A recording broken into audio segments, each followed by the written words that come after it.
ಸ್ಫುರಣ, ಜಾತ್ಯತೀತತೆಯನ್ನ ನಿರ್ಮೂಲನ ಮಾಡಿರುವಂತ ಮಹಾಯೋಗಿ.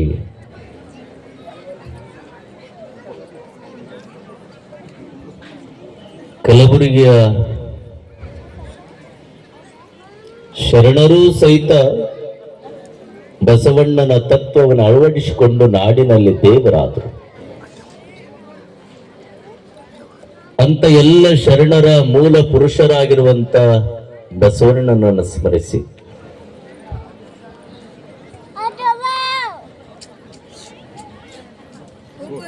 ಕಲ್ಲು ಗಂಟೆ ದೇವರೆಂದು ಪೂಜಿಸುವ ಭಕ್ತರಿಗೆ ಮಾತನಾಡುವ ದೇವರನ್ನ ಸೃಷ್ಟಿ ಮಾಡಿ ನೀಡಿರುವಂತಹ ಹಾನ್ಗಲ್ಲದ ಗುರುಕುಮಾರ ಶಿವಯೋಗಿಯನ್ನು ಸ್ಮರಿಸಿ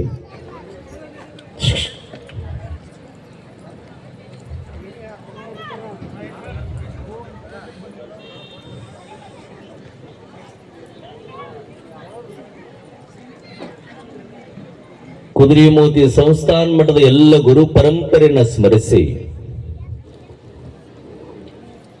ಕುದುರೆಯ ಮೋತಿಯ ಮೈಸೂರು ಸಂಸ್ಥಾನ ಮಠದ ಶಾಖಾ ಮಠ, ಸೂಡಿಯ ಶ್ರೀಮಠದ ಪರಮ ಪೂಜ್ಯರು, ಕಾಮಿಸಿದವರಿಗೆ ಕಾಮಧೇನು, ಕಲ್ಪಿಸಿದವರಿಗೆ ಕಲ್ಪವೃಕ್ಷ, ಚಿಂತಿಸಿದವರಿಗೆ ಚಿಂತಾಮಣಿಯಾಗಿ ಭಕ್ತರ ಇಷ್ಟಾರ್ಥಗಳನ್ನು ಪೂರೈಸಿರುವಂತ ಮಹಾಯೋಗಿ ಗುರುಮಹಂತ ಶಿವಯೋಗಿಗಳ ಕರ್ತೃ ಗದ್ದುಗೆಗೆ ಹಣೆ ಮಾಡಿದು ಸೂಡಿಯ ಸಮಸ್ತ ಸದ್ಭಕ್ತರಿಗೆ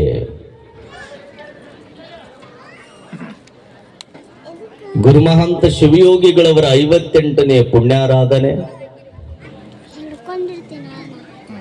ಮಲ್ಲಿಕಾರ್ಜುನ ಜೀರ್ಣೋದ್ಧಾರ ಸಮಿತಿಯ ವತಿಯಿಂದ ನೆರವೇರಿಸಿಕೊಂಡು ಬರ್ತಾ ಇರುವಂತ 9ನೇ ವರ್ಷದ ಸಾಮೂಹಿಕ ವಿವಾಹದ ಕಾರ್ಯಕ್ರಮ. ಈ ಎಲ್ಲ ಕಾರ್ಯಕ್ರಮಗಳ ಕೇಂದ್ರ ಬಿಂದುಗಳು ತ್ರಿಕಾರ ಲಿಂಗ ಪೂಜಾ ನಿಷ್ಠರು, ಅನುಭಾವಿಗಳು, ನಾಡು ಕಂಡ ಅಪರೂಪದ ಜಗದ್ಗುರುಗಳಲ್ಲಿ ಒಬ್ಬರಾದವರು, ತ್ರಿಭಾಷಾ ಪಂಡಿತರು, ಸಂಗೀತದ ಸಾಮ್ರಾಟರು, ನಮ್ಮ ನಿಮ್ಮೆಲ್ಲರ ಅಚ್ಚುಮೆಚ್ಚಿನ ಗುರುವರ್ಯರು, ಶ್ರೀಮನ್ ನಿರಂಜನ ಪ್ರಣಮ ಸ್ವರೂಪ ವಿಜಯ ಮಹಾಂತ ಮಹಾಸನ್ನಿಧಿಯವರ ಪಾದ ಪದ್ಮಗಳಿಗೆ ಭಕ್ತಿಯ ಪ್ರಣಾಮವನ್ನು ಸಮರ್ಪಣೆ ಮಾಡಿ ನಾದ ನಿನಾದ ಸುನಾದಗಳ ಮುಖಾಂತರ ಸಂಗೀತದ ಸುದೇನ ಉಣಗೊಳಿಸ್ತಾ ಇರುವಂತಹ ಪುಟ್ಟರಾಜ ಗವಾಯಿಗಳವರೇ, ತಾಬಲ ತಾಬಲ ಎನ್ನುವಂತೆ ತಬಲಾ ನಾದವನ್ನ ನುಡಿಸ್ತಾ ಇರುವಂತ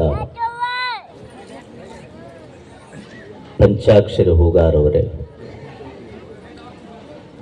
ಈ ಪ್ರವಚನವನ್ನ ನೆರವೇರಿಸಿರುವಂತ ಮಲ್ಲಿಕಾರ್ಜುನ ಸೇವಾ ಸಮಿತಿ ಎಲ್ಲ ಪದಾಧಿಕಾರಿಗಳೇ, ಗುರುಮಹಾಂತೇಶ್ವರ ಶಿಕ್ಷಣ ಸಮಿತಿ ಎಲ್ಲ ಪದಾಧಿಕಾರಿಗಳೇ, ಇದನ್ನು ಆಲಿಸಿ ನಾವೆಲ್ಲರೂ ಪಾವನರಾಗಬೇಕನ್ನುವಂತ ಹಂಬಲವನ್ನು ಇಟ್ಕೊಂಡು ಬಂದಿರುವಂತ ಸೂಡಿಯ ಮಹಾಜನಗಳೇ, ಮಾತೆಯರೇ, ಗುರುಮಾತೆಯರೇ, ಗುರುವೃಂದವೇ, ಹಿರಿಯರೇ, ಮುದ್ದು ಮಕ್ಕಳೇ, ತಮ್ಮೆಲ್ಲರ ಅಂತರಂಗದಲ್ಲಿರುವಂತಹ ಚಿಜ್ಜೊತಿಗೆ ಶರಣು ಶರಣಾರ್ಥಿ. ಬಹಳ ಮಂದಿಗೆ ಆಶ್ಚರ್ಯ ಆಗೈತಿ. ಏನು ಆಶ್ಚರ್ಯ ಆಗ್ಯದಂದ್ರ, ನಿನ್ನೆ ಅಜ್ಜವ್ರು ಊರಿಗೆ ಹೊಕ್ಕಿನಿಂದಿದ್ರು, ಯಾಕೆ ಉಳ್ಕೊಂಡಾರ? ನಮಗೆಲ್ಲ ಹೇಳ್ಬಿಟ್ಟವ್ರ, ಹೊಕ್ಕಿನಂದವ್ರು ಯಾಕೆ ಉಳ್ದವ್ರ? ನಾನು ಹೋಗ್ಬೇಕಂತ ತೀರ್ಮಾನ ಮಾಡಿದೆ, ಆದ್ರೆ ಗದ್ದಿಗೆಯಲ್ಲಿರುವಂತ ಗುರುಮಹಂತ ಅಜ್ಜ ನನ್ನ ಕಳಿಸಿಕೊಡ್ಲಿಲ್ಲ ಅನ್ನುವಂಥದ್ದನ್ನ ತಾವೆಲ್ಲ ನೆನಪಿಟ್ಕೊಳ್ಬೇಕು. ಗುರುಮಹಂತ ಅಜ್ಜ ವಿಜಯ ಮಹಾಂತ ಅಜ್ಜ ಅವ್ರಿಗೆ ಹೇಳಿದ್ರಂತೆ, ಇವತ್ತೊಂದಿನ ಮಂಗಲದ ಕಾರ್ಯಕ್ರಮ, ಇದು ಮಂಗಲ ಆಗ್ಬೇಕಂದ್ರೆ ಯಾರು ಪ್ರಾರಂಭ ಮಾಡ್ಯಾರ ಅವ್ರಲಿಂದಲೇ ಮಂಗಲ ಆಗ್ಬೇಕು, ಅದಕ್ಕೆ ಅವ್ರನ್ನ ಬಿಡಬೇಡಿ ಅಂತ ಅವ್ರಿಗೆ ಹೇಳಿದ್ರಂತ. ಅವ್ರು ನನ್ನ ಒಟ್ಟ ಬಿಡ್ಲೇ ಇಲ್ಲ. ಬೆಳಗಾನೂರದಲ್ಲಿ ನಿನ್ನೆ ರಾತ್ರಿನೇ ನಾನು ನಿಮ್ಗೆ ಹೇಳೋದಿಷ್ಟೇ, ಗುರುಮಾಂತಜ್ಜನ ಮೇಲೆ ನಂಬಿಕೆ ಇಟ್ಟು ಬದುಕಿದ್ರೆ ಏನಾಗುತ್ತೆ ಅಂತ ಹೇಳ್ತೇನೆ. ಬೆಳಗಾನೂರಿನ ಶರಣರಿಗೆ ಫೋನ್ ಮಾಡಿದಿನ, ಬೆಳಗಾನೂರಿನ ಪೂಜ್ಯರು ಏನಂದ್ರು ಅಂದ್ರೆ ಇಲ್ಲ ಬರಲೇಬೇಕು ಅಂದ್ರು. ನಿನ್ನೆದು ನಾನು ಜಗದ್ಗುರು ಮಹಾಸನ್ನಿಧಿಯವರಿಗೂ ಹೇಳಿದೆ, ಬುದ್ಧಿ ಅವ್ರು ಬಾ ಅಂತ ಹೇಳ್ಯಾರ, ಹೋಗಲೇಬೇಕು. ನಾನು ಹೋಗುವಾಗ ಅಜ್ಜವ್ರು ನೋಡಿದ್ರೆ ಹಿಂಗಂತಾರ, ಅವ್ರು ನೋಡಿದ್ರು ಬಿಡಾಕ್ತಾ ಇರಲಿಲ್ಲ. ಏನು ಮಾಡೋದು, ಎಲ್ಲ ಗುರುಮಾಂತೇಶ ನಿಂದಪ್ಪ ಅಂತ ಹೇಳಿದೆ. ಬೆಳಿಗ್ಗೆ ಎದ್ದು ಅವ್ರಿಗೆ ಫೋನ್ ಮಾಡಿದೆ, ಆಯ್ತಾಗಾದ್ರೆ ಇವತ್ತೊಂದಿನ ಮುಗಿಸ್ಕೊಂಡು ನಾಳೆಗೆ ಬರ್ರಿ ಅಂತ ಅವರೇ ಒಪ್ಪಿಕೊಂಡ್ರು ಅಂತ ತಿಳ್ಕೊಂಡು ನಾನು ಹೇಳ್ತೀನಿ. ಅಂದ್ರೆ ಇದಕ್ಕೆ ಗುರುಮಾಂತಜ್ಜನೇ ಅವ್ರಿಗೆ ಹೇಳಿದ ಮೇಲೆ ನಾನು ಇಲ್ಲಿ ಉಳ್ಕೊಂಡಿದ್ದೀನಿ ಅಂತ. ಹಾಗಾಗಿ ಮನುಷ್ಯನು ಒಬ್ಬರನ್ನ ನಂಬಬೇಕಂತೆ, ಒಬ್ಬರನ್ನ ನಂಬಬೇಕು. ಒಂದು ಶಕ್ತಿಯರ ಇರಲಿ, ಒಂದು ವ್ಯಕ್ತಿಯರ ಇರಲಿ. ವ್ಯಕ್ತಿಯರ ನಂಬು, ಇಲ್ಲ ಒಂದು ಶಕ್ತಿಯರ ನಂಬು. ವ್ಯಕ್ತಿ ಅಂದ್ರೆ ಸಾಮಾನ್ಯವಾಗಿರುವಂತ ಮನುಷ್ಯ. ಶಕ್ತಿ ಅಂದ್ರೆ ತಪಸ್ಸನ್ನ ಅಳವಡಿಸಿಕೊಂಡು ಸಮಾಜಕ್ಕಾಗಿ, ಜಗತ್ತಿನ ಕಲ್ಯಾಣಕ್ಕಾಗಿ ತನ್ನನ್ನ ತಾನು ಶ್ರಮಿಸಿಕೊಂಡು ಏನು ನಾಡಿಗೆ ಬೆಳಕು ಕೊಡ್ತಾನಲ್ಲ, ಆತ ಶಕ್ತಿವಂತ. ಅಂತ ಶಕ್ತಿಯರ ನಂಬು, ಇಲ್ಲ ವ್ಯಕ್ತಿಯರ ನಂಬು. ವ್ಯಕ್ತಿನೂ ಬೇಡ, ಶಕ್ತಿನೂ ಬೇಡ ಅಂತ ನಾವು ತೀರ್ಮಾನ ಮಾಡಿದ್ರೆ ನಮ್ಮಂತ ಮೂರ್ಖರು ಈ ಭೂಮಿ ಮೇಲೆ ಯಾರೂ ಇಲ್ಲ. ಯಾರನ್ನಾದ್ರೂ ಒಬ್ಬರನ್ನ ನಂಬು. ನೀವೆಲ್ಲರೂ ಬಹಳ ಪ್ರೀತಿಯಿಂದ ಭಕ್ತಿಯಿಂದ ಗುರುಮಹಾಂತೇಶನನ್ನ ನಂಬಿದಿರಿ ಅಂತ ತಿಳ್ಕೊಡ್ರಿ. ಅಥವಾ ಯಾವುದಾದ್ರೂ ಒಬ್ಬ ದೇವರನ್ನ ನಾನು ನಂಬೀನಿ ಅಂತ ತಿಳ್ಕೊಡ್ರಿ. ಆ ದೇವರು ಒಂದು ಸಾರಿ ನಿನಗೆ ಕಷ್ಟವನ್ನು ಕೊಟ್ಟು ನೋಡ್ತಾನ, ಒಂದು ಸಾರಿ ನಿನಗ ಸುಖ ಕೊಟ್ಟು ನೋಡ್ತಾನ, ಒಂದು ಸಾರಿ ನಿನಗ ಕಷ್ಟನೂ ಕೊಡ್ತಾನ. ಕಷ್ಟ ಸುಖಗಳು ಎರಡೂ ಸಹಿತ ತೂಗುವ ಉಯ್ಯಾಲೆ ಇದ್ದಂಗ, ತೂಗುವ ಜೋಕಾಲಿದ್ದಂಗ. ಒಮ್ಮೆ ಮ್ಯಾಲೆ ಹೋಗ್ತದ, ಒಮ್ಮೆ ಕೆಳಗೆ ಬರ್ತದ. ಮ್ಯಾಲೆ ಹೋದಾಗ ಖುಷಿ ಆಗ್ತದ, ಕೆಳಗೆ ಬಂದಾಗ ನೋವು ಆಗ್ತದ. ಜೀವನದಲ್ಲಿ ಕಷ್ಟ ಮತ್ತು ಸುಖ ಇವೆರಡೂ ಸಹಿತ ಹಾಗೆ, ಒಮ್ಮೆ ಮ್ಯಾಲೆ ಒಯ್ತದೆ, ಒಮ್ಮೆ ಕೆಳಗೆ ತರ್ತದೆ. ಹಾಗಾಗಿ ಸುಖ ಬಂದಾಗಟ್ಟ ದೇವರು ಬೇಕು, ಕಷ್ಟ ಬಂದಾಗಟ್ಟ ದೇವರು ಬೇಕು ಅನ್ನುವಂತ ಭಾವ ನಮ್ಮದಾಗಬಾರದು. ಕಷ್ಟರ ಬರಲಿ, ಸುಖಾರ ಬರಲಿ, ಎರಡೂ ಸಮಯದಲ್ಲಿ ಸದಾ ಕಾಲ ಗುರುಮಾಂತ ನನ್ನನ್ನು ಕಾಪಾಡುವಂತ ನೀವು ಹೇಳಿಕೊಂಡು ಬಿಟ್ರ ಯಾವಾಗಲೂ ನಿಮ್ಗೆ ಸುಖಾನೇ ಕೊಡ್ತಾನೆ ಭಗವಂತ, ಕಷ್ಟ ಕೊಟ್ಟು ನೋಡೋದಿಲ್ಲ. ಅದಕ್ಕಾಗಿ ಮನುಷ್ಯ ಯಾವಾಗಲೂ ದೇವ್ರ ಹತ್ರ ಹೋಗುತ್ತಿರಬೇಕು. ದೇವ್ರಂದ್ರೆ ಎಲ್ಲಿದೆ? ದೇವ್ರೈತೆ ಇಲ್ಲ, ದೇವ್ರ ಆಧಾರ ಇಲ್ಲ. ದೇವ್ರಂದ್ರೆ ಯಾರು? ದೇವರು ಏನು ಮಾಡ್ತಾನ, ಹೇಗಿದ್ದಾನೆ ಅಂತ ನಮಗೆ ಕೆಲವಿಷ್ಟು ಮಂದಿಗೆ ಪ್ರಶ್ನೆ ಕಾಡ್ತೈತಿ. ಹೌದಾ? ದೇವರ ಬಗ್ಗೆ ನಾವು ಇವತ್ತು ಸ್ವಲ್ಪ ಚಿಂತನೆ ಮಾಡೋಣ. ನಿನ್ನೆಯ ದಿನ ಅಹಂಕಾರದ ಬಗ್ಗೆ ನಾನು ಚಿಂತನೆ ಮಾಡಿದ್ದೆ. ಮನುಷ್ಯನಿಗೆ ಏನು ಬಂದ್ರೂ ಚಿಂತೆ ಇಲ್ಲ, ಏನು ಇರ್ಲಿಕ್ಕೂ ಚಿಂತೆ ಇಲ್ಲ, ಆದ್ರೆ ಮನುಷ್ಯನಿಗೆ ಅಹಂಕಾರ ಬರಬಾರದು ಅನ್ನುವಂತ ಚಿಂತನೆಯನ್ನು ನಾನು ಮಾಡಿದ್ದೆ. ಅಹಂಕಾರ, ಈ ಅಹಂಕಾರ ಅನ್ನೋದು ನಮ್ಮನ್ನು ಬಹಳ ಅಧೋಗತಿಗೆ ಒಯ್ತದೆ. ಅದಕ್ಕೆ ಅಂತಿರ್ತಾರೆ ಸೊಕ್ಕಿಗೆ ಬಂದಿರುವಂತ ಹೋರಿಗೆ ಮುಗ್ದಾಣ ಹಾಕಿಸ್ಬೇಕಂತ. ಸೊಕ್ಕಿಗೆ ಬಂದಿರುವಂತ ಹೋರಿಗೆ ಮುಗ್ದಾಣ ಹಾಕಿಸ್ಬೇಕಂತ. ಸೊಕ್ಕಿಗೆ ಬಂದಿರುವಂತ ಮನುಷ್ಯನಿಗೆ ಇಲೆಕ್ಷನ್ಗೆ ನಿಂದ್ರಿಸ್ಬೇಕಂತ. ನೋಡ್ರಿ, ಎರಡ ಉದಾಹರಣೆ, ಈ ಎರಡು ಮಾರ್ಗ ತಿಳ್ಕೊಂಡ್ಬಿಟ್ರೆ ಗೊತ್ತಾಗ್ಬಿಡ್ತೈತಿ. ಯಾವ ವ್ಯಕ್ತಿಗೆ ಸೊಕ್ಕಿಗೆ ಬಂದಿರ್ತಾನ ಆ ವ್ಯಕ್ತಿಗೆ ಇಲೆಕ್ಷನ್ಗೆ ನಿಂತು ಬಿಟ್ರೆ ಅವನು ಸೊಕ್ಕ ಮುರಿದು ಹೋಗ್ತದ. ಯಾವ ಹೋರಿಗೆ ಎತ್ತಿಗೆ ಸೊಕ್ಕು ಬಂದಿರ್ತದೆ ಆ ವ್ಯಕ್ತಿ ಆ ಹೋರಿಗೆ ಅಥವಾ ಆ ಎತ್ತಿಗೆ ಮುಗ್ದಾಣ ಹಾಕಿಬಿಟ್ರದು ಮುಗಿತದ್ರ ಸೊಕ್ಕ ಇಳಿತು. ಅದಕ್ಕೆ ನಮ್ಮಲ್ಲಿ ಸೊಕ್ಕು ತುಂಬಿಕೊಂಡಿರುವಂತ ದೇಹವನ್ನು ಹೊತ್ತು ನಾಡಿನೊಳಗೆ ಅಡ್ಡಾಡಬಾರದು. ಬಾಗುವಂತ ಕೆಲಸವನ್ನ ಮಾಡಬೇಕು, ಬೀಗುವಂತ ಕೆಲಸ ಮಾಡಬಾರದು ಅಂತಾರು ಶರಣರು. ಬಾಗಬೇಕಂತೆ. ನಮ್ಮಲ್ಲಿ ಯಾವ ಭಾವ ಇರ್ಬೇಕಂದ್ರೆ ಬಾಗುವ ಭಾವ ಇರಬೇಕು. ಎಷ್ಟು ಚಲೋ ಹೇಳಿಕೊಡ್ತಾರೆ ಗೊತ್ತಾ? ಎಷ್ಟು ಚಲೋ ಹೇಳ್ತಾರೆ. ನಿಮಗೆಲ್ಲರಿಗೂ ಅನಾರೋಗ್ಯ ಬಂದಾಗ, ಹೊಟ್ಟೆ ಕೆಟ್ಟಾಗ ಅಥವಾ ಶಾಖ ಹೆಚ್ಚಾದಾಗ, ನಿಮಗೆ ಜ್ವರಗಳ ಬಾಧೆ ಬಂದಾಗ, ಟೈಫಾಯ್ಡ್ ಆದಾಗ, ದವಾಖಾನಿಗೆ ಹೋದಾಗ ದವಾಖಾನಿ ಒಳಗೆ ನಿಮಗೆ ಏನು ಕುಡೀರಿ ಅಂತಾರ? ಏನು ಕುಡಿ ಅಂತಾರ? ಗೊತ್ತಿಲ್ಲ ನೀವು? ಶರೆ ಕುಡಿ ಅಂತಾರ. ಬಹಳ ವಿಚಿತ್ರ ಐತಿ ಜನ ಈಗ. ಆಸ್ಪತ್ರೆಯಲ್ಲಿ ಏನು ಕುಡಿ ಅಂತ ಡಾಕ್ಟರ್ ಹೇಳ್ತಾರಂದ್ರೆ, ನಿಮಗ ಹೀಟ್ ಆಗಿತ್ತು ಅಂದ್ರ ಅಥವಾ ಜ್ವರ ಬಂದಿದ್ರ, ನಿಮಗೇನು ತಿನ್ನಬಾರ್ದು ಅಂದಾಗ, ಹಣ್ಣು ತಿನ್ನಬೇಡ್ರಿ ಅಂದಾಗ ನಿಮಗೆ ಏನು ಕೊಡ್ತಾರ ಡಾಕ್ಟರ್? ORS ರೀ. ಏನ್ರಿ? ORS. ಎಳೆನೀರು ಕೊಡ್ತಾರಿಲ್ಲ? ಎಳೆನೀರು ಕೊಡ್ತಾರ ಇಲ್ಲ? ಕುಡಿತೀರಲ್ಲ? ಎಳೆನೀರನ್ನು ಕುಡಿಯುವಂತ ಮನುಷ್ಯ ಮಾನವೀಯತೆ ನಮಗಿದೆ, ಹೌದಾ? ಮನುಷ್ಯರಷ್ಟ ನಾವು ಎಳ್ನೀರು ಕುಡಿಯುವಂತ ಮನುಷ್ಯರಟ. ಇಲ್ಲಿ ನೆನಪಿಟ್ಟುಕೊಳ್ಬೇಕು ತಾವೆಲ್ಲ. ಯಾಕ ಭೂಮಿಯ ಮೇಲೆ ಬಾಗಿ ನಡೆದ್ರೆ ಮಾತ್ರ ಎಲ್ಲರಿಗೂ ಬೇಕಾಗ್ತಾನೆ. ಬೀಗಿ ನಡೆದ್ರೆ ಭಗವಂತನು ಸಹಿತ ನಿನ್ನನ್ನ ಹತ್ರ ಕರ್ಕೊಳ್ಳೋದಿಲ್ಲ. ಇದು ನೆನಪಿರ್ಲಿ. ಬಾಗಬೇಡ ಅಂತೀನಿ ನಾನು. ಬಾಗು, ಬೀಗಬೇಡ. ಎಳನೀರಿನ ಗಿಡ ನಿಮ್ಮ ಮನೆ ಮುಂದದ, ನಿಮ್ಮ ತೋಟದೊಳಗದ, ಅದಲ್ಲ?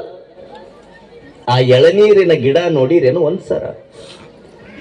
ಎಳನೀರಿನ ಗಿಡವನ್ನ ನೋಡಿರಿ. ಎದಕ್ಕೆ ನೋಡಿರಿ ಅಂದ್ರೆ, ಯಾವಾಗಾದ್ರೂ ನಮಗೆ ಎಳನೀರು ಬೇಕಾದಾಗ ಹರ್ಕೊಂಡು ಬರಕಷ್ಟ ಎಳನೀರಿನ ಗಿಡ ನೋಡಿರಿ. ನಾವು ನೋಡಿರಿಲ್ಲ? ನೀವಂತೀರಿ ಎಳನೀರಿನ ಗಿಡ ನಿಮ್ಮ ಮನೆಯ ಅಂಗಳದೊಳಗೆ ಬೆಳೆದಿತ್ತು ಅಂದ್ರೆ ನೀವೆಲ್ಲರೂ ಏನಂತೀರಿ? ಎಳನೀರಿನ ಗಿಡ, ತೆಂಗಿನ ಮರ, ನನ್ನ ಮರ, ನಮ್ಮ ಮರ ಅನ್ನೋದಿಲ್ಲ? ಯಾರಾದ್ರೂ ಎಳನೀರು ಬೇಕು ಅಂತ ಕೇಳಿದಾಗ ಎಲ್ಲರೂ ಹೇಳ್ತಾರ, ಇವರು ಮನೆ ಮುಂದೈತಲ್ಲ ಅವ್ರ ಮನೆಯಾಗಿರುವಂತ ಎಳನೀರಿನ ಗಿಡದಾಗ ಅಂದ್ರೆ ತೆಂಗಿನ ಮರದಾಗ ಎಳನೀರು ಹರ್ಕೊಂಬ ಅಂತಾರ. ಅಂತೀರಲ್ಲ? ಅಂತಾರ. ನಾನು ಕೇಳ್ತೀನಿ ನಿಮಗ, ಎಳನೀರಿನ ಗಿಡ ನಿಮ್ಮದೇ. ನೀವಂತೀರಿ ಯಾಕ್ರಿ ಅಜ್ಜಾರ, ನಾನಾ ಬೆಳೆಸೀನಿ, ಅದಕ್ಕೆ ನೀರು ಹಾಕಿನಿ, ನಾ ಅದಕ್ಕೆ ಗೊಬ್ಬರ ಹಾಕಿನಿ, ಎಲ್ಲ ಹಾಕಿ ಬೆಳೆಸೀನಿ, ಮತ್ತೆ ನಮ್ಮದಲ್ಲೇನ್ರಿ? ಓ ಮನುಷ್ಯ, ಒಂದು ಸಾರಿ ಯೋಚನೆಯನ್ನು ಮಾಡು. ಎಳನೀರಿನ ಮರವನ್ನ ನೀನು ಬೆಳೆಸಿ ಕರೆ, ಆದ್ರೆ ಎಳನೀರಿನ ಮರಕ್ಕೆ ನೀನು ಗೊಬ್ಬರವನ್ನು ಹಾಕಿ, ಉಪ್ಪು ಹಾಕಿ, ಇದ್ದಲಿಯನ್ನು ಹಾಕಿ, ಬೂದಿಯನ್ನು ಹಾಕಿ, ಯಾವ ನೀರು ಉಪಯೋಗಕ್ಕಿರೋದಿಲ್ಲ ಆ ನೀರನ್ನು ಹಾಕಿ ಬೆಳೆಸೋ ಕರ್ತವ್ಯ ನಿಂದಷ್ಟ. ನೀನು ಚಲೋ ಫಿಲ್ಟರ್ ನೀರು ಹಾಕಿ ಬೆಳೆಸಿಯನು ಗಿಡಕ್ಕೆ? ಹಾಕಿಯೇನಪ್ಪ? ನಿನಗೆ ಬೇಡವಾದ ನೀರನ್ನ ಆ ಗಿಡಕ್ಕೆ ಹಾಕಿ, ಹೌದಾ? ಹಾಗಿದ್ದ ಬಳಿಕ ಬೇಡವಾಗಿರುವಂತ ನೀರನ್ನ ಹಾಕಿ ಬೆಳೆಸಿಯಲ್ಲ ನೀನು. ನನಗ ಅಂತೀವಿ ನಾವು, ಇದು ನನ್ನ ಗಿಡ, ನಮ್ಮ ಗಿಡ, ನಮ್ಮ ಮರ ಅಂತೀವಲ್ಲ. ನೀವು ತಿಳ್ಕೊಳ್ಬೇಕು, ನಮ್ಮ ಮರ, ನಮ್ಮ ಗಿಡ ಅನ್ನುವಂತ ಮನುಷ್ಯರು ಅರ್ಥ ಮಾಡಿಕೊಳ್ಬೇಕು. ಆ ತೆಂಗಿನ ಮರದಲ್ಲಿರುವಂತ ಕಾಯನ ಹರಿದು ಕುಡಿಯೋದು ಅಷ್ಟೇ ಯೋಚನೆ ಮಾಡಬಾರ್ದು. ಆ ತೆಂಗಿನ ಮರ ಮನುಷ್ಯನಿಗೆ ಒಂದು ಸಿದ್ಧಾಂತವನ್ನು ಕಲಿಸಿಕೊಡ್ತದೆ.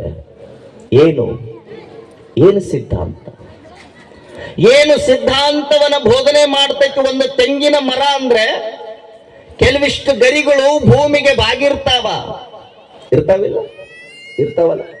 ಕೆಲವಿಷ್ಟು ಗರಿಗಳು ಹಿಂಗ ಆಕಾಶಕ್ಕೆ ಕೈ ಮುಗದಂಗಿರ್ತಾವ, ಕೆಳಗ್ ಬಾಗಿರ್ತಾವ, ಮೇಲೆ ಕೈ ಮುಗಿದಿರ್ತಾವ. ಯಾಕೆ ಮುಗಿದಿರ್ತಾವ?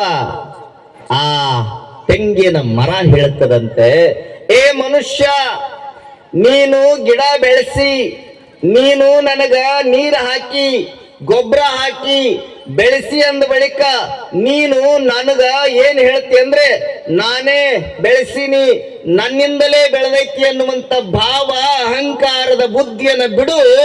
ಸದಾ ಕಾಲ ಭಗವಂತ ಕೊಟ್ಟಾನ ಅನ್ನುವಂತ ಭಾವನೆಯೊಳಗೆ ಬದುಕು ಅಂತ ಗಿಡ ನಮ್ಗೆ ಕಲಿಸಿಕೊಡ್ತದೆ. ಆ ಗಿಡ ಕಲಿಸಿಕೊಡ್ತದೆ. ಅದು ಹೇಳ್ತದೆ, ಭೂಮಿಗೆ ಕೆಲವಿಷ್ಟು ಗರಿಗಳು ಬಾಗಿರ್ತಾವಲ್ಲ, ಭೂಮಿ ತಾಯಿಗೆ ನಮಸ್ಕಾರ ಮಾಡ್ತೈತೆ ಅಂತ. ಓ ಭೂಮಾತ, ನನ್ನ ಬೇರನ್ನ ಆಳವಾಗಿ ನಿನ್ನ ಗರ್ಭದೊಳಗೆ ಇಳಿಸಿದೆ, ಭದ್ರವಾಗಿ ಬೇರನ್ನ ಒಳಗ ತಗೊಂಡು ನನ್ನನ್ನು ಗಟ್ಟಿಯಾಗಿ ನಿಲ್ಲುವಂತೆ ಮಾಡಿವೆ.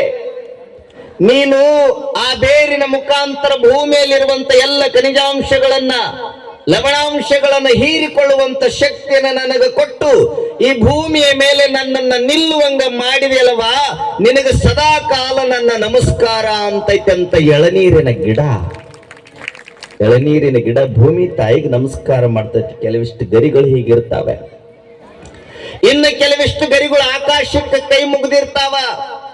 ಆ ಗರಿ ಹೇಳ್ತಾವಂತ, ಓ ಭಗವಂತ, ಮನುಷ್ಯನ ಹಾಕಿದ ನೀರು, ಆ ನೀರು ನನಗೆ ಮುಖ್ಯವಲ್ಲ, ಗೊಬ್ಬರ ಮುಖ್ಯ ಅಲ್ಲ. ಓ ಭಗವಂತ, ನನಗ ಯಾವುದಾದ್ರೂ ನೀರನ್ನು ತೆಗೆದುಕೊಂಡು ನನ್ನಿಂದ ಸಾವಿರ ಸಾವಿರ ಜನರಿಗೆ ಸಿಹಿ ನೀರನ್ನ ಕೊಡುವಂತ ಶಕ್ತಿಯನ್ನ ನೀನು ಕೊಟ್ಟಿಯಲ್ಲ, ನಿನಗೆ ಸದಾ ಕಾಲ ನಾನು ಚಿರಋಣಿ ಅಂತೈತೆ ಅಂತ ಎಳನೀರಿನ ಮರ. ಹಾಗಾದ್ರೆ ನಾವು ತಿಳ್ಕೊಳ್ಬೇಕಲ್ಲ, ಈ ಭೂಮಿಗೆ ಬಂದ ಬಳಿಕ ನಾನೇ ಗಳಿಸ್ತೀನಿ, ನಾನೇ ಮಾಡಿನಿ ಅನ್ನುವಂತ ಅಹಂಕಾರದಲ್ಲಿ ಬದುಕುವುದಕ್ಕಿಂತ ಭಗವಂತ ಕೊಟ್ಟ ಕೊಡುಗೆಯೊಳಗ, ಭಗವಂತ ನೀಡಿದ ಕಾಣಿಕೆಯೊಳಗ, ಭಗವಂತನ ವರದೊಳಗ ನಾ ಬದುಕ್ತೀನಿ ಅನ್ನುವಂತ ಭಾವ ನಮಗೂ ಬರಬೇಕು. ಗಾಳಿಯ ಪಟ್ಟದಂತೆ ನಾನಯ್ಯ ಆಡಿಸುವ ಸೂತ್ರಧಾರಿ ನೀನಯ್ಯ. ಒಳಗಿನ ಕಣ್ಣನು ತೆರೆಸಿದೆಯೋ, ಗೀತೆಯ ಮರ್ಮವ ತಿಳಿಸಿದೆಯೋ. ನಾನೇ ಎಂಬ ಭಾವ ನಾಶವಾಯಿತು, ನೀನೇ ಎಂಬ ನೀತಿ ನಿಜವಾಯಿತು. ಒಳಗಿನ ಕಣ್ಣನು ತೆರೆಸಿದೆಯೋ, ಒಳಗಿನ ಕಣ್ಣನು ತೆರೆಸಿದೆಯೋ, ಗೀತೆಯ ಮರ್ಮವ ತಿಳಿಸಿದೆಯೋ. ನಾನೇ ಎಂಬ ಭಾವ ನಾಶವಾಯಿತು, ನೀನೇ ಎಂಬ ನೀತಿ ನಿಜವಾಯಿತು. ಶ್ರೀಕೃಷ್ಣ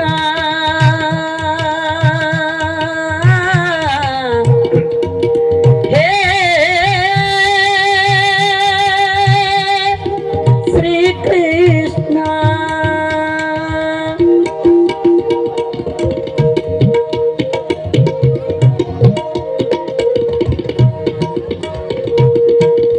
ಹೇಳಿದ ನೀತಿಯ ಕೇಳದೆ ಹೋದೆ, ಕೇಳಿ ನಡೆಯದೆ ಅವಿವೇಕಿಯಾದೆ.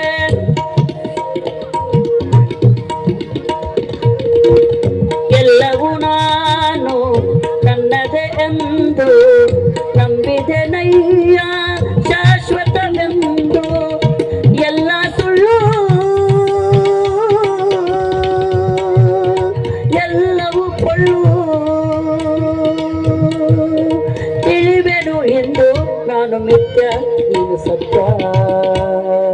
ನಾನೇ ಎಂಬ ಭಾವ ನಾಶವಾಯಿತು, ನೀನೇ ಎಂಬ ನೀತಿ ನಿಜವಾಯಿತು.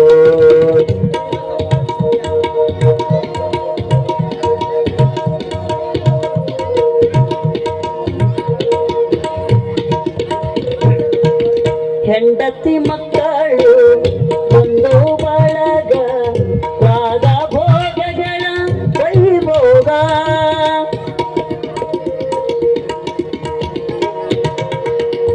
ಕಾಲನು ಬಂದು ಬಾಯಂದಾಗ ಎಲ್ಲವೂ ಶೂನ್ಯ ಚಿತ್ತ ಇರುವಾಗ.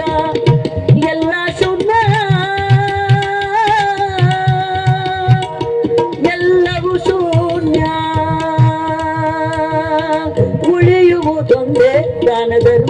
ತಂದ ಪುಣ್ಯ ನಾನೇ ಎಂಬ ಭಾವ ನಾಶವಾಯಿತು ನೀನೇ ಎಂಬ ನೀತಿ ನಿಜವಾಯಿತು ಒಳಗಿನ ಕಣ್ಣನು ತೆರೆಸಿದೆಯೋ ಗೀತೆಯ ಮರ್ಮವ ತಿಳಿಸಿದೆಯೋ ನಾನೇ ಎಂಬ ಭಾವ ನಾಶವಾಯಿತು ನೀನೇ ಎಂಬ ನೀತಿ ನಿಜವಾಯಿತು ಶ್ರೀಕೃಷ್ಣ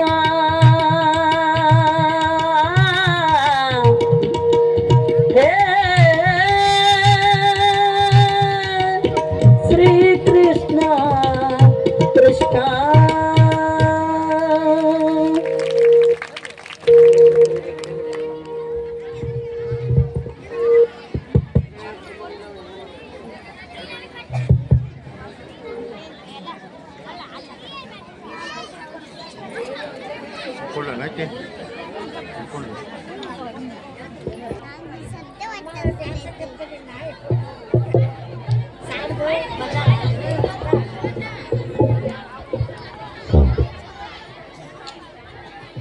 ಈ ಶಾಲೆಯ ಮತ್ತು ವಿದ್ಯಾರ್ಥಿಗಳು ಗಲಾಟೆ ಮಾಡ್ಬಿಡ್ರಿ ಅಮ್ಮ ಅಮ್ಮ ಒಂದು ಸ್ವಲ್ಪ ಹೊತ್ತಾದ್ಮೇಲೆ ನಾನು ನಿಮಗೆ ವೇದಿಕೆ ಬಿಟ್ಟು ಕೊಡ್ತೇನೆ ಯವ್ವ ಬರ್ತಾರ ಯವ್ವ ಇಲ್ಲೊಂದು ನಾಟಕಕ್ಕೆ ಬಂದಂಗೆ ಮಾಡ್ಯಾವ ಇಲ್ಲಿ ಜಾಗ ಐತಿ ಕುಂದ್ರ ಅಲ್ಲ ಒಂದು ಸ್ವಲ್ಪ ಹೊತ್ತು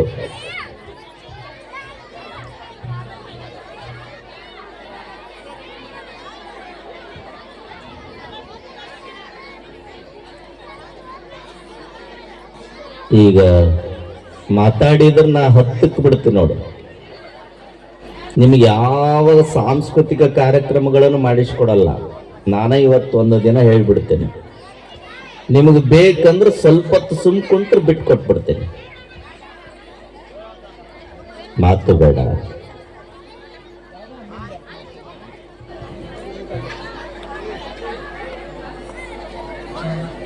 ಇವ್ರೇನು ಇವತ್ತು ಮಾತಾಡಕತ್ತಾರಲ್ಲ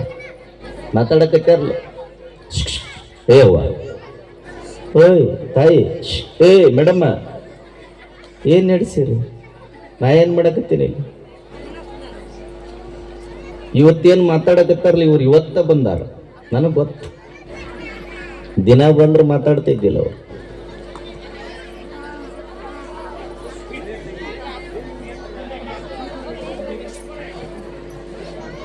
ಅಲ್ಲಿ ಖಾಲಿ ಐತ್ ನೋಡ್ರಿ ಅಲ್ಲಿ ನೋಡ್ರಿ ಇಲ್ಲಿ ಬರ್ರಿ ಸ್ವಲ್ಪ ನೀವಾರ ಹಿಂದಕ್ಕೆ ಸರ್ ಇಲ್ಲಿ ಬರ್ರಿ ಆನಿಗೆ ಮಾವುತ ಒಂದ ಸಾರಿ ಕಲಿಸ್ತಾನವ ಮಾತ್ ಮಹಾತ್ಮರದಾರಲ್ಲೇ ಅವ್ರ ಕೊರಳಿಗೆ ಮಾಲಿ ಹಾಕಂದ್ರೆ ಹೋಗಿ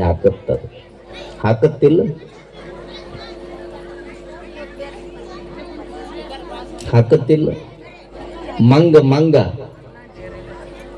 ಆ ಮಂಗನಷ್ಟು ಚಂಚಲ ಬುದ್ಧಿ ಮತ್ತೊಂದಕ್ಕಿಲ್ಲ ಒಂದು ಕಡೆ ಕಟ್ರೆ ಅದನ್ನ ಒಟ್ಟ ಕುಂಡ್ರಂಗಿಲ್ಲ ಅದು ಹಂಗ ಸುತ್ತ ಹಾಕಿದ್ದ ಅಂತ ಮಂಗನನ್ನ ಪಳಗಿಸುವಂತ ಶಕ್ತಿ ಯಾರಿಗೈತಿ ಅಂದ್ರೆ ಮನುಷ್ಯನಿಗೈತಿ ಆ ಮಂಗನಿಗೆ ಹೇಳಿದ್ರ ಸೈಕಲ್ ಹೊಡಿ ಅಂದ್ರೆ ಹೊಡಿತೈತಿಲ್ಲ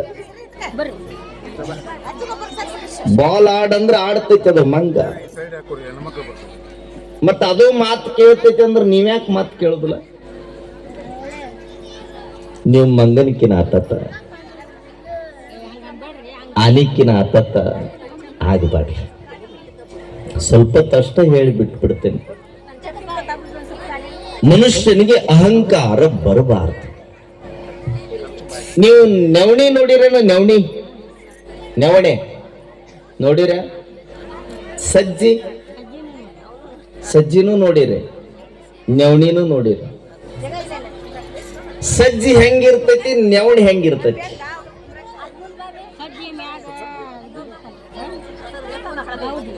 ಇದು ಲಾಸ್ಟ್ ನಾ ಹೇಳದ ನಿಮಗೆ ನೀವು ಮಾತಾಡ್ತೀನಿ ಅಂದ್ರೆ ನಾನು ಗಪ್ ಕುಂತು ಬಿಡ್ತೀನಿ ಆಗ್ಲಿ 12 ಮಟ್ಟ ಹಿಂಗ ಕುಂಡಿರ್ತೀನಿ ನಾನು ನಿಮಗೆ ಬೇಗ ಬೇಗ ಕಾರ್ಯಕ್ರಮಗಳನ್ನು ನೋಡ್ಬೇಕು ಹುಡುಗರ್ದಂದ್ರ ಸುಮ್ ಕುಂದರಿ. ಅಜ್ಜಾರ ನಾವು ಹಿಂಗಾರಿ ನೀವು ಹಂಗಾರಿ ಅಂದ್ರೆ ಬೇಕಾದ್ರೆ ಚಲೋ ಮಾಡಿ. ಇವತ್ತು ನಾನು ಅದಕ್ಕೆ ಹೋಗಿಲ್ಲ, ಇಲ್ಲಿ ಅದಕ್ಕೆ ಉಳಿದೀನಿ. ದಿನ ಹೆಂಗಿರ್ತಿತ್ತು ಮಂದಿ, ಇವತ್ತು ಹೆಂಗಿರ್ತೈತಿ ಅಂತ ನೋಡಾಕ್ ಉಳ್ಕೊಂಡಿನ. ಬಾಳತ್ತೇನಿಲ್ಲ, ಒಂದು 2 ತಾಸು ಹೇಳಿ ಬಿಟ್ಟು ಬಿಡ್ತೇನೆ, ಚಿಂತೆ ಮಾಡಬೇಡ್ರಿ. ನವಣಿಯ ಗಿಡ ನೋಡಿರಲ್ಲ, ನವಣೆ ಹೆಂಗಿರ್ತೈತಿ ಅದು. ನವಣಿ ಹೆಂಗ ಭೂಮಿಗೆ ಬಾಗಿರ್ತೈತಿ, ಸಜ್ಜಿ ನೆಟ್ಟಗ ನಿಂತಿರ್ತೈತಿ. ಒಂದು ಸಾರಿ ನವಣಿ ಹೇಳ್ತಂತೆ ಸಜ್ಜಿಗೆ, ಓ ಸಜ್ಜಿ ಒಂದು ಸಾರಿ ಬಾಗು, ನೀನು ಬಾಗಿದಿ ಅಂದ್ರೆ ದೇವರಿಗೆ ನೈವೇದ್ಯವಾಗ್ತಿ, ಬೀಗಿದಿ ಅಂದ್ರೆ ನಿನಗೆ ದೇವರು ನೈವೇದ್ಯ ಸ್ವೀಕಾರ ಮಾಡುದಿಲ್ಲ, ನೀನು ನೈವೇದ್ಯ ಆಗಕ್ ಸಾಧ್ಯನೇ ಇಲ್ಲ ಅಂತ ನವಣಿ ಬುದ್ಧಿಯ ಮಾತನ್ನು ಹೇಳ್ತಂತ. ಸಜ್ಜಂತಂತ ನಾನು ಬಾಗುದಿಲ್ಲ, ಬೇಕಾದ್ರೆ ನೀ ಬಾಗಂತಂತ. ನಾ ಬಾಗುದಿಲ್ಲ, ನಾ ಹಿಂಗ ನಿಂದ್ರ ಅವನ. ಯಾವಾಗ ನವಣಿ ಭೂಮಿಗೆ ಬಾಗಿತೋ ದೇವರಿಗೆ ನೈವೇದ್ಯವಾತು. ಶ್ರೀಶೈಲದ ಮಲ್ಲಯ್ಯ ಸೊನ್ನಲಿಗೆ ಸಿದ್ದರಾಮನಿಗೆ ಹೇಳ್ತಾನೆ, ನನಗ ಪ್ರಸಾದ ಕೊಡ್ತೀನಂತೇಳಪ್ಪ, ನವಣಿಯ ಅನ್ನವನ್ನ ಮಜ್ಜಿಗೆಯನ್ನ ತಂದು ಕೊಡುವಂತಾನ ಶ್ರೀಶೈಲದ ಮಲ್ಲಯ್ಯ.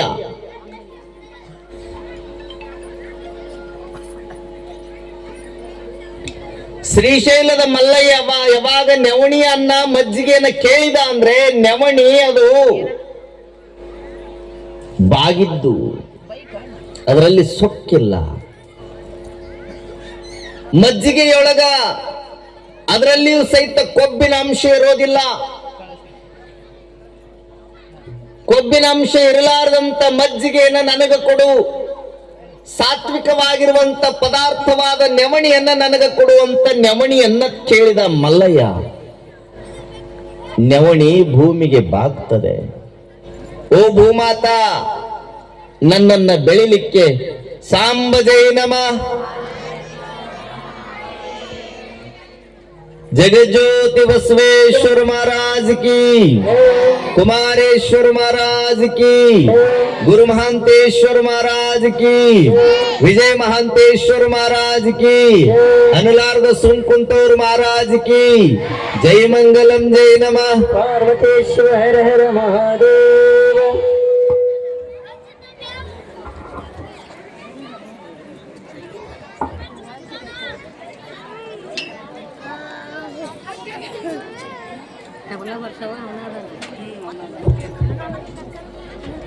ನವಣಿ ಭೂಮಿಗೆ ಬಾಗುತ್ತೆ. ಯಾವಾಗ ನವಣಿ ಭೂಮಿಗೆ ಬಾಯಿತೋ ದೇವರಿಗೆ ನೈವೇದ್ಯವಾತು.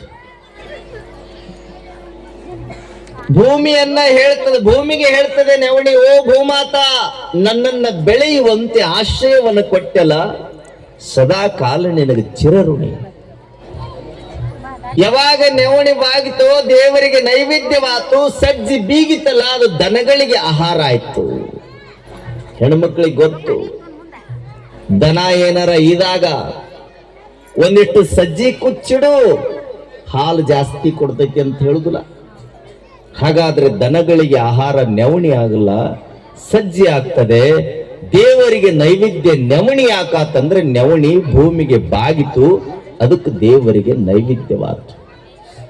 ನಾವು ಒಂದಿಷ್ಟು ಭಾಗೋಣ, ನಾವು ಒಂದಿಷ್ಟು ದೇವರ ಮುಂದೆ ಬಾಗಿ ನಮಿಸಿದರೆ ದೇವರು ನಮ್ಗೆ ಸಕಲ ಸಿರಿ ಸಂಪತ್ತನ್ನ ಕೊಟ್ಟು ಆಶೀರ್ವಾದ ಮಾಡ್ತಾನ ಅನ್ನೋದನ್ನ ನಾವು ತಿಳ್ಕೊಳ್ಬೇಕು. ನೀವೆಲ್ಲ ದೊಡ್ಡ ದೊಡ್ಡ ದೇವಸ್ಥಾನಗಳಿಗೆ ಹೋಗಿರ್ತೀರಿ. ದೇವಸ್ಥಾನಗಳಿಗೆ ಹೋದಂತ ಸಂದರ್ಭದಲ್ಲಿ ದೇವಸ್ಥಾನದ ಮಹಾದ್ವಾರ ಬಹಳ ದೊಡ್ಡದಿರ್ತದೆ, ಹೌದಾ? ಇರ್ತತಿಲ್ಲ? ದೇವಸ್ಥಾನಕ್ಕೆ ಬರಬೇಕಾದ್ರೆ ಮಹಾದ್ವಾರದೊಳಗೆ ದೊಡ್ಡ ಬಾಗಿಲ, ಹಂಗೆ ಮುಂದೆ ಹೋದಂಗೆಲ್ಲ ದೇವರಿರುವಂತ ಗರ್ಭಗುಡಿಯ ಬಾಗಿಲ ಬಹಳ ಕಿರಿದಿರ್ತದೆ. ಯಾಕೆ? ಮಹಾದ್ವಾರ ಬಹಳ ದೊಡ್ಡದು. ಗರ್ಭಗುಡಿಯ ಪ್ರಾರಾಂಗಣದೊಳಗೆ ಬರಬೇಕಾದ್ರೆ ದೇವಾಲಯದ ಬಾಗಿಲುಗಳು ಬಹಳ ವಿಶಾಲವಾಗಿರ್ತಾವ. ಆದ್ರೆ ಗರ್ಭಗುಡಿಯನ್ನ ಸಮೀಪ ಮಾಡ್ದಂಗೆಲ್ಲ ಗರ್ಭಗುಡಿಯ ಬಾಗಿಲ ಬಹಳ ಚಿಕ್ಕವಿರ್ತಾವ. ಯಾಕೆ ಚಿಕ್ಕವಿರ್ತಾವಂದ್ರ ಅಳತಿಯನ್ನ ಯಾಕೆ ಕಡಿಮೆ ಇಟ್ಟಿರ್ತಾರ, ಹೈಟ್ ಕಡಿಮೆ ಮಾಡಿರ್ತಾರಂದ್ರ ಮನುಷ್ಯ ತಿಳ್ಕೊಳ್ಬೇಕಂತ ಹೊರಗಡೆ ನೀ ಹೆಂಗರ ತಿರುಗು, ಎಷ್ಟು ದುರಹಂಕಾರದೊಳಗರ ಇರು, ಮಠಗಳಿಗೆ ದೇವಸ್ಥಾನಗಳಿಗೆ ಗುರುಮಹಾಂತೇಶನ ಗದ್ದಿಗೆಗೆ ಬಂದಾಗ ಸ್ವಲ್ಪ ಬಾಗಿದೆ ಅಂದ್ರೆ ಆತನ ದರ್ಶನ ಆಗೋದಿಲ್ಲ, ಅಂದ್ರೆ ದರ್ಶನ ಆಗಕ್ ಸಾಧ್ಯನೇ ಇಲ್ಲ ಅಂತ ಅದರ ಅರ್ಥ ಬಾಗಬೇಕು. ಗರ್ಭಗುಡಿಯ ಮುಂದೆ ನೀನು ಬಾಗಬೇಕು. ಎಲ್ಲಿಯೂ ಬಾಗ್ಲಿಲ್ಲ ಅಂದ್ರೆ ಚಿಂತೆ ಇಲ್ಲ, ಗುರುವಿನ ಮುಂದೆ ಬಾಗು.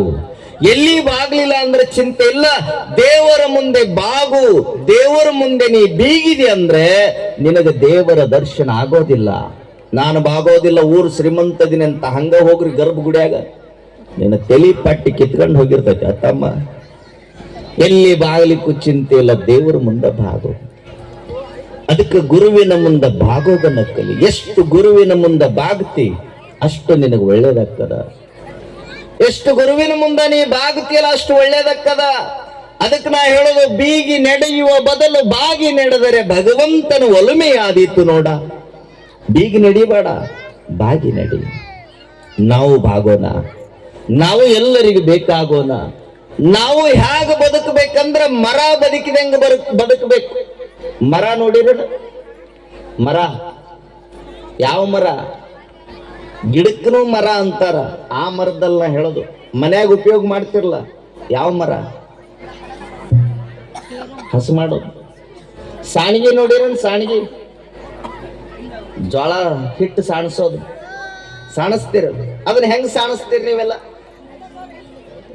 ಹಿಂಗ್ ಸಾಣಿಸ್ತೀರಿ. ಒಂದು ಕೈಯಾಗಿ ಹಿಡಿತೀರಿ, ಒಂದು ಕೈಲಿ ಪಟ್ ಪಟ್ ಪಟ್ ಪಟ್ ಕಪಾಳ ಬಡಿತೀರ. ಅದು ಯಾಕ? ಮರ ದುಬ್ಬ ಬಡಿತೀರಿ. ಯಾಕ ಕಪ್ಪಾಳ ಸಾಣಿಗೆ ಬಡಿತೀವಿ ಅಂದ್ರೆ ಸಾಣಿಗೆ ಒಂದು ಕೆಲಸ ಮಾಡ್ತದೆ, ಚಲೋದನ್ನ ಕೆಳಗೆ ಹಾಕ್ತದ, ಕೆಟ್ಟದ್ದನ್ನು ಹೊಟ್ಟೆಯಾಗಿಟ್ಕೊಳ್ತದ. ಅದಕ್ಕ ಚಲೋದ ಕೆಳಗೆ ಹಾಕದ, ಕೆಟ್ಟದ್ದು ಹೊಟ್ಟೆಯಾಗಿಟ್ಕೊಳ್ತಿ ಅಂತ ತಿಳಿದು ಕಪಾಳ ಬಡಿತೀವಿ. ಮರ ಚಲೋದನ್ನು ಒಳಗಿಟ್ಕೊಳ್ತದ, ಕೆಟ್ಟದ್ದನ್ನು ಹೊರಗೆ ಹಾಕ್ತದ. ಅದಕ್ಕೆ ಮರಕ್ಕೆ ದುಬ್ಬಾಶ್ ಚಪ್ಪರಿಸಿ ಶಭಾಷ್ ಅಂತೀವಲ್ಲ. ಸೂಡಿಯ ಸಮಸ್ತ ಸದ್ಭಕ್ತರು ಇಲ್ಲಿ ಯಾವ ಕೆಲಸ ಮಾಡ್ಯಾರಂದ್ರ ಮರದ ಕೆಲಸ ಮಾಡ್ಯಾರ. ಅದಕ್ಕೆ ಗದ್ಗ್ಯಾ ಕುಳಿತಿರುವಂತ ಗುರುಮಾಂತಜ್ಜ ಎಲ್ಲರ ಬೆನ್ನನ್ನು ಚಪ್ಪರಿಸಿ ಶಭಾಷ್ ಭಕ್ತರ ಅಂತ ತಿಳ್ಕೊಂಡು ನಿಮ್ಗೆಲ್ಲರಿಗೂ ಆಶೀರ್ವಾದ ಮಾಡ್ತಾನ. ಯಾಕ? 2 ಕ್ವಿಂಟಲ್ ಜಿಲೇಬಿಯನ್ನು ಕೊಟ್ಟಿದೆ ಒಂದು ಏರಿಯಾದವರು. ಯಾವ್ದು? ರಾಜೀವ್ ಗಾಂಧಿ. ಆ ಏರಿಯಾದವರು 2 ಕ್ವಿಂಟಲ್ ಜಿಲೇಬಿಯನ್ನು ಕೊಟ್ಟಿದ್ದಾರೆ ಭಕ್ತಿಯಿಂದ. ಅವ್ರಂದ್ರೆ, ಯಪ್ಪ ನಮ್ಮದೇನು ಇಲ್ಲ, ಎಲ್ಲದು ಗುರುಮಾಂತಜ್ಜಂದು, ಎಲ್ಲದು ವಿಜಯ ಮಹಾಂತಜ್ಜಂದಪ್ಪ, ನಮ್ಮದೇನು ಇಲ್ಲ ಅಂತ ತಿಳ್ಕೊಂಡು ಕಿಂಕರ ಭಾವದೊಳಗ ಶಂಕರನಿಗೆ ಜಿಲೇಬಿಯನ್ನು ತಂದು ಅರ್ಪಿಸ್ಯಾರ. ಅಂದ್ರೆ ಮತ್ತೆ ಇಂಥ ಭಕ್ತರು ಎಲ್ಲಿದಾರ ಹೇಳಿ ನೋಡೋಣ? ಎಲ್ಲಿದಾರ? ಎಲ್ಲೂ ಇಲ್ಲ. ಅದಕ್ಕೆ ನಾ ಹೇಳ್ತಿರ್ತೀನಿ ಎಲ್ಲ ಕಡೆ ಏನಂದ್ರ, ಎಂದಾದರೂ ಒಂದು ದಿನ ಹೊಳೆಯ ನೀರು ಬತ್ತಬಹುದು, ಎಂದಾದರೂ ಒಂದು ದಿನ ಹೊಳೆ ನೀರು ಬತ್ತಬಹುದು, ಎಂದಾದರೂ ಒಂದು ದಿನ ನಿಮ್ಮ ಊರಲ್ಲಿರುವಂತ ಬಾವಿಯ ನೀರು ಬತ್ತಬಹುದು, ಎಂದಾದರೂ ಒಂದು ದಿನ ನಿಮ್ಮ ಊರ ಸಮೀಪದಲ್ಲಿರುವಂತ ಕೆರೆಯ ನೀರು ಬತ್ತಬಹುದು, ಕೊಳವೆಯ ಬಾವಿಯ ನೀರು ಬತ್ತಬಹುದು, ಬೋರ್ವೆಲ್ ನೀರು ಬತ್ತಬಹುದು. ಆದ್ರೆ ಎಂದೂ ಬತ್ತಲಾರದಂತ ಭಕ್ತಿ ಅಂದ್ರೆ ಅದು ಸೂಡಿಯ ಸಮಸ್ತ ಸದ್ಭಕ್ತರ ಭಕ್ತಿ. ಇದು ಎಂದೂ ಬತ್ತೋದಿಲ್ಲ, ಯಾವಾಗಲೂ ಶೆಲೆಯಾಗಿರ್ತದೆ. ಕಾರಣ ಗುರುಮಾಂತಜ್ಜನ ಆಶೀರ್ವಾದ. ಯಾರೂ ಸಹಿತ ನೀವು ಭೇದ ಭಾವ ಮಾಡಬೇಡಿ. ಒಂದು ಕಣ್ಣಿಗೆ ಒಂದು ಕಣ್ಣಿಗೆ ಬೆಣ್ಣಿ, ಮತ್ತೊಂದು ಕಣ್ಣಿಗೆ ಸುಣ್ಣ ಮಾಡಬೇಡಿ. ಯಾವಾಗಲೂ ಸಹಿತ ಗುರುಮಾಂತಜ್ಜನ ಮುಂದೆ ನೀವು ಭಕ್ತಿಯಿಂದ ಪ್ರಾರ್ಥನಾ ಮಾಡಿ, ಓ ಗುರುಮಾಂತೇಶ, ನನ್ನನ್ನು ಕಾಪಾಡೋದು ನೀನಪ್ಪ, ನಿನ್ನನ್ನು ಬಿಟ್ಟು ಮತ್ತೊಬ್ರಿಲ್ಲ ಅನ್ನುವಂತ ಭಾವನೆಯೊಳಗೆ ಬದುಕಿದ್ರಿ ಅಂದ್ರ ಗುರುಮಾಂತಜ್ಜ ಸದಾ ಕಾಲ ನಿಮ್ಮನ್ನ ಅಂಗೈಯೊಳಗೆ ಲಿಂಗ ಇಡುವಂತ ಜಾಗದಾಗಿಟ್ಟು ನಿಮ್ಮನ್ನ ಕಾಯ್ತಾನ ಅನ್ನುವಂತ ಭರವಸೆ ನಿಮಗಿರ್ಲಿ. ಅಂಗೈಯೊಳಗ ಲಿಂಗ ಇಡುವಂತ ಜಾಗ ಅಂದ್ರೆ ಸಾಮಾನ್ಯ ಅಲ್ಲ. ಅದಕ್ಕೆ ಗುರುಗಳನ್ನ, ಮಹಾತ್ಮರನ್ನ ಸದಾ ಕಾಲ ನಾವು ಭಕ್ತಿಯಿಂದ ಶ್ರದ್ಧಾ ಮನೋಭಾವದಿಂದ ನಾವೆಲ್ಲರೂ ಆತನನ್ನ ಪ್ರಾರ್ಥನಾ ಮಾಡಬೇಕು. ನಮ್ಮಲ್ಲಿ ಅಹಂಕಾರ ಬೇಡ, ನಾವೆಲ್ಲರೂ ನಿರಹಂಕಾರಿಗಳಾಗಿ, ನಾವೆಲ್ಲರೂ ನಿಗರ್ವಿಗಳಾಗಿ ಸದಾ ಕಾಲ ಮಹಾಂತಜ್ಜನ ಸೇವಾ ಮಾಡೋಣ ಅನ್ನುವಂಥ ಮನೋಭಾವ ನಿಮಗೆ ಬಂದ್ರೆ ಸಾಕು. ನೀವೇ ಧನ್ಯವಂತರು, ನೀವೇ ಪುಣ್ಯವಂತರು ಅನ್ನುವಂಥ ಮಾತು. ಅದಕ್ಕೆ ನಾ ಒಂದು ಮಾತು ಹೇಳ್ತೀನಿ. ಈಗ ಗುರುಮಾಂತೇಶನ ಮಠ ಐತಲ್ಲ, ಗುರುಮಾಂತೇಶನ ಮಠದ ಬಗ್ಗೆ ಒಂದು ಮಾತು ಹೇಳ್ಬಿಡ್ತೇನೆ. ಜಗದ್ಗುರು ಮಹಾಸನ್ನಿದೇವರು ಅದಾರ, ಭಕ್ತರು ಅದಾರ. ಜಗದ್ಗುರು ಮಹಾಸನ್ನಿದೇವರಿಂದ ಮಾತ್ರ ಕೇವಲ ಮಠ ಬೆಳೆಸಕ್ ಆಗೋದಿಲ್ಲ, ಮಠದ ಕೀರ್ತಿಯನ್ನ ಮುಗಿಲೆತ್ತರ ಹಾರ್ಸಕ್ ಆಗೋದಿಲ್ಲ. ಅದಕ್ಕೆ ಭಕ್ತರ ಸಾಥನು ಬೇಕಲ್ಲ. ಸ್ವಲ್ಪ ಹುಡುಗರೇ,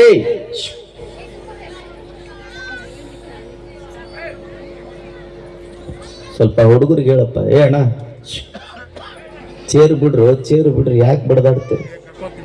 ಚೇರಿಗೆ ಆಗಿ ಬಡಿದಾಡಕತ್ತೈತಿ ಮಂದಿ. ಇವ್ರು ಯಾಕೆ ಬಿಡ್ರಿ, ದೊಡ್ಡವರ ಬಡದಾಡಕತ್ತಾರ ಚೇರಿಗಾಗಿ. ಇವರೆಲ್ಲ ಏನು ಸಾಮಾನ್ಯ? ಆ ಸಿಂಹಾಸನಕ್ಕೆ ಎಂದೂ ನೀವು ಬೆನ್ನು ಹತ್ತಬೇಡ್ರಿ. ಹೊರಗಿನ ಚೇರುಗಳನ್ನ ಕೂಡಬೇಕು ಅನ್ನುವಂತ ಆ ಭಾವನೆಯೊಳಗೆ ನಾವು ಹೊಂಟ್ವಿ ಅಂದ್ರೆ ನಮಗೆ ಚೇರು ಸಿಗೋದಿಲ್ಲ.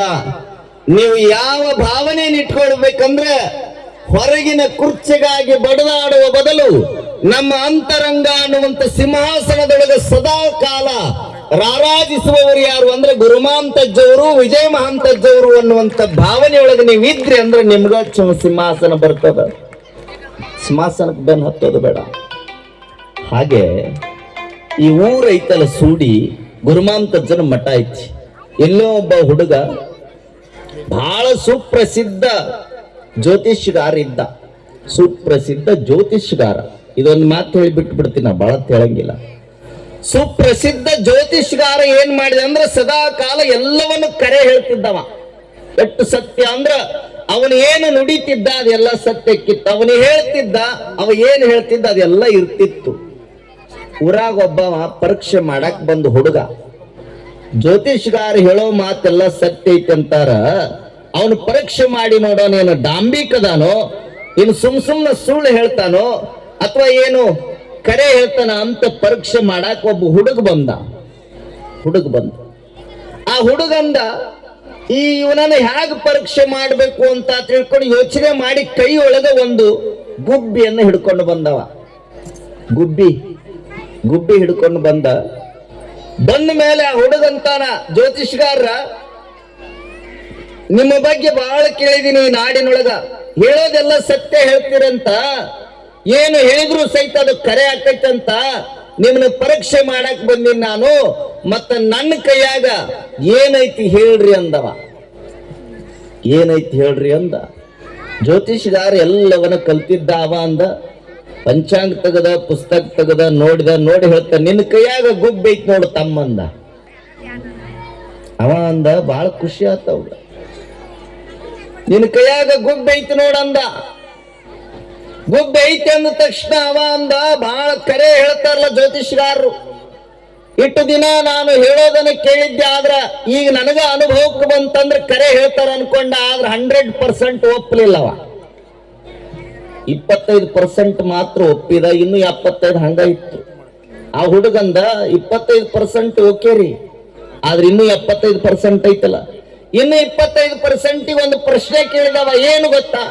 ಹೌದ್ರಿ, ಗುಬ್ಬಿ ಐತೆ ಅಂದ್ರಿ, ಇದು ಕರಿಯದೈತೋ ಬೆಳೆಯದೈತೆ ಅಂದವ. ಜ್ಯೋತಿಷ್ಗಾರಂದ ತಗದ ನೋಡ್ದ, ಬೆಳೆಯದೈತೆ ಅಂದವ. ಹುಡುಗಂದ 50% ಓಕೆ, ಬಿಳಿ ಗುಬ್ಬಿ ಹಿಡ್ಕೊಂಡು ಬಂದಿದ್ದ. 25 ಆತು, 25, 50% ಆತು, ಇನ್ನೂ 50% ಐತಲ್ಲ. ಆ 50% ಅನ್ನು ನಾನು ಒಪ್ಪಬೇಕಂದ್ರ ಮತ್ತೊಂದು ಪ್ರಶ್ನೆ ಕೇಳಿದವ. ಏನು ಕೇಳಿದ ಗೊತ್ತಾ? ಜ್ಯೋತಿಷ್ಗಾರ, ನನ್ನ ಕೈಯೊಳಗೆ ಗುಬ್ಬಿ ಐತಂದ್ರಿ ಓಕೆ, ಅದು ಕರಿ ಬಣ್ಣದಂದ್ರಿ ಓಕೆ, ಬಿಳಿದಂದ್ರಿ ಓಕೆ, ಒಟ್ಟು ಒಂದು ಬಣ್ಣ ಹೇಳಿದ್ರು ಓಕೆ.